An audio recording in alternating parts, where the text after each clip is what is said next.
Nizam sugars.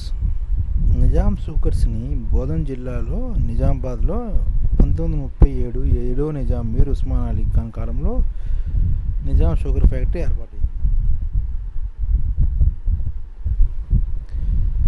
ఇది 15,000 ఎకరాలు ఏర్పాటు చేశారన్నమాట. ఇది ఆసియా ఖండంలో అతిపెద్ద చక్కెర కర్మాగారంగా ప్రసిద్ధిగాంది. ఈ లాభాల్లో ఇంతకుముందు ఉండేది. దీన్ని ఉమ్మడి రాష్ట్రంలో హిందూపూరు, మిర్యాలగూడ, లచ్చాయగూడపేటలో ఉన్న నిజాం షుగర్ ఫ్యాక్టరీ యూనిట్లను నాటి పాలకులు అమ్మేశారన్నమాట. అంతటా కాకుండా 2002 వరకు లాభాలు ఆర్జిస్తున్న సర్కార్ నగరు, మేట్పల్లి, మెదక్ యూనిట్ను కూడా, శంకర్ నగర్లో ఉన్న ఆల్కహాల్ డెస్ట్ని కూడా చంద్రబాబు ఆయన అమ్మకాన్ని పెట్టారన్నమాట. లాభాల బాటలో ఉన్న ఈ ఫ్యాక్టరీ యూనిట్ను ప్రైవేటు పర్యటన చేయడానికి చెరుకు రైతులు, కార్మికులు ప్రతిఘటించిన ఈ బీఆర్ఎస్ పార్టీ క్రియాశీలక పాలనలో అప్పుడు లెక్క చేయకుండా జాయింట్ వెంచర్ పేరిట గోకరాజు గంగరాజు చెందిన డెల్టా పేపర్ మిల్స్కు అప్పగించారన్నమాట. జాయింట్ వెంచర్ కింద ప్రైవేటు యాజమాన్యానికి 57% వాటా ఉంటే ప్రభుత్వానికి 49% వాటా మాత్రమే ఉండేది అనమాట. ఈ Nizam sugars limited, delta paper mills మధ్య జాయింట్ వెంచర్ కుదరడంతో నిజాం దక్కన్ షుగర్స్ లిమిటెడ్గా కంపెనీ ఏర్పడింది అనమాట. ఇప్పుడు 66 కోట్లు వెచ్చించి ప్రయత్నించిన ఇది బతకడం కొంచెం కష్టమే. అందుకని మనం ఏం చేయాలంటే నిజాం షుగర్స్కి ప్రత్యామ్నాయంగా ఆ యొక్క స్థలాల్లోని ఐడిఎఫ్ రకరకాల ఎంప్లాయ్మెంట్ క్రియేట్ చేయాలన్నమాట.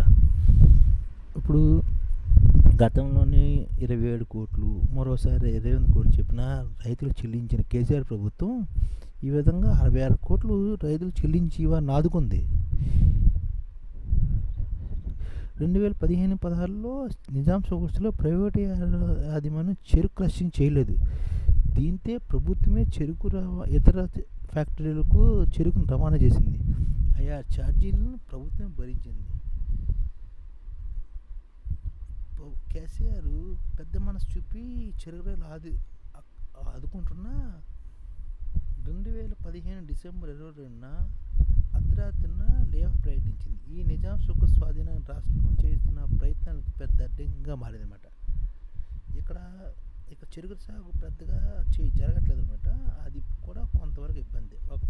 ఒకవేళ ఫ్యాక్టరీ పునరుద్ధరణ జరిగినా రైతులు చెరుకు సాగు చేస్తారని నమ్మకం లేకపోవడంతో నిజాం షుగర్స్ 3 యూనిట్లు పూర్తిగా సామర్థ్యం మేరకు నడవాలంటే 10 లక్షల టన్నుల చెరుకు అవసరం అన్నమాట. ఇంత మొత్తంలో చెరుకు అందకపోతే ఫ్యాక్టరీ ప్రారంభించిన నష్టాల చరిత్ర పునరావృతమయ్యే ప్రమాదం ఉంది. అందుకని మనం ఏం చేశారంటే ఈ నిజాం షుగర్స్ భ్రష్టు పట్టించిన ఏ పార్టీ ఏమని కానీ భ్రష్టు పట్టించారు కదా. అందుకని మనం ఏం చేయాలంటే సక్రపల్లి యూనిట్, మెట్పల్లి, మెదక్లో రైతుల్ని, ఈ డెల్టా షుగర్స్లో ఉన్న వాళ్ళని ప్రైవేట్ యాజమాన్యం కాకుండా వాళ్ళని ఐడిఎఫ్లోనే ఏర్పాటు చేయాలన్నమాట. ఈ విధంగా నిజాం షుగర్స్కి ప్రాణప్రతిష్ఠ చేయొచ్చు అనమాట.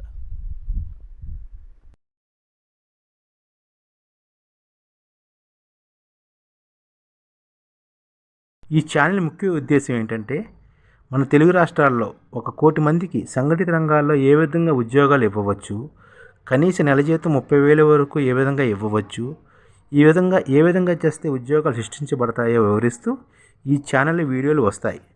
అలాంటి వీడియోలు మీకు కావాలంటే మన ఐడిఎఫ్ భాస్కర్ ఛానల్ని సబ్స్క్రైబ్ చేసుకోండి. ఐడిఎఫ్ అంటే ఇండియన్ డెవలప్మెంట్ ఫోర్స్.